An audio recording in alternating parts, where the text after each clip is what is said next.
In this part 11, with the slaying of the offspring of God, the corruption of those commissioned in government and law, we're going to be dealing with that subject matter. This video will bring out something that came out in my series on the way of Cain, Welcome to the Land Not East of Eden. It revealed clearly why those who shed the blood of another were to be put to death after the biblical flood, whereas before the flood, all were warned against killing Cain for killing his brother Abel. God himself would avenge the killing of Abel by Cain. Reason why came out in that series is because we were made in this image of God, thus the offspring of God, both Abel and Cain, unaware. This gets developed there in that series and deeper here in this series on the offspring of God. Remember, vengeance is mine, says the Lord. The taking of the life of one of God's offspring, and I stress his offspring, is his decision, not that of any man independent from God. Now we know what's said in Romans 13 applies to those commissioned by God, like Moses after the flood, to act on his part, not just anyone. Only those who are commissioned of God and hold such an office and understand their responsibility is from the Lord, not men. Here's that text in Romans 13:4.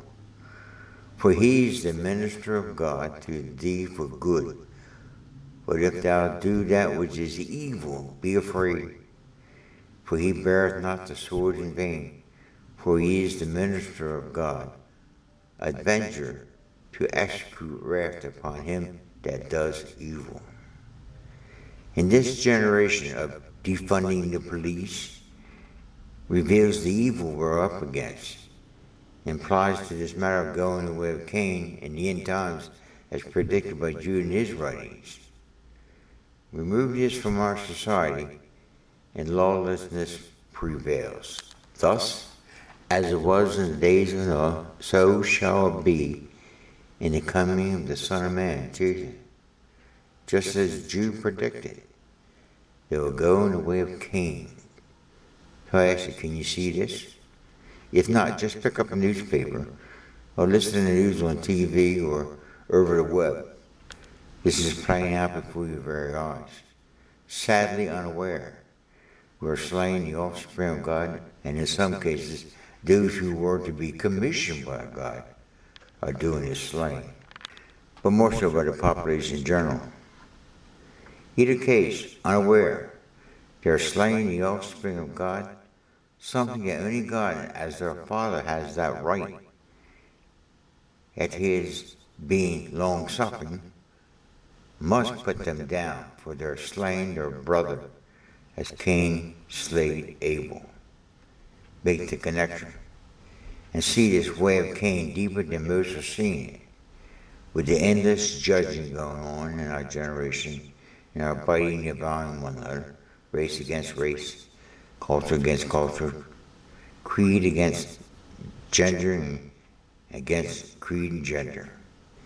It was all predicted, and today is happening because of our changing this image of God to our fallen ideas of all of this.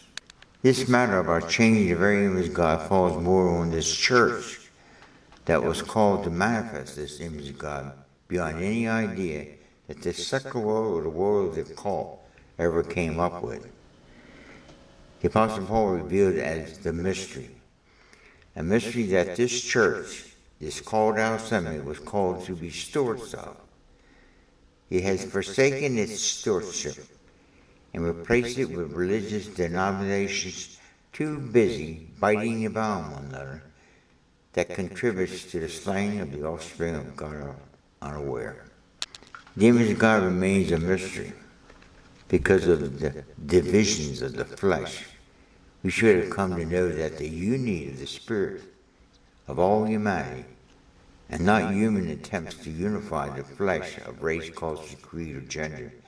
This union of the Spirit is something held and preserved by the Father of our Spirit, untouched of a fallen humanity, cut off from their eternal spirits. Jesus clearly said that he did not come to bring peace as the world knows peace, but would undo the world of the flesh and its attempts of unity and bring the divisions that would once again get humanity to grow after him and what he has always offered. His peace that passes all our so-called understanding of the carnal mind and its efforts and misunderstanding of what I am now sharing, which gets rejected by both the secular and the religious world.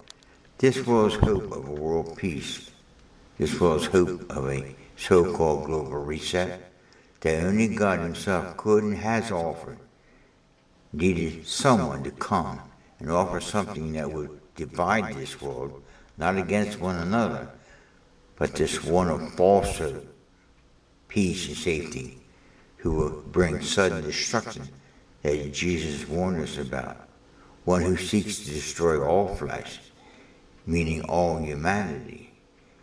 If this generation could see this common enemy and stop killing one another, this battle would be won.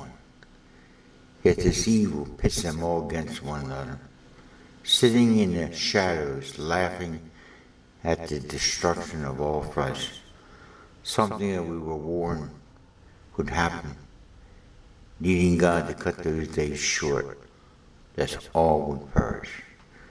Remember, this evil is angelic, and we are humanity, and this evil hates us all, has no interest in our races, our cultures, any of our secular religious creeds and creations of gender that have distorted this image of God that we were to have been manifested as, to what this mystery was to have been revealed. So in closing, view this whole series of videos on the slaying of the offspring of God. Along with the others, our Father has instructed this vessel to share it to those in Christ and to those of this world, in hope, if we might all grow after what it is that our Father is offering. God bless.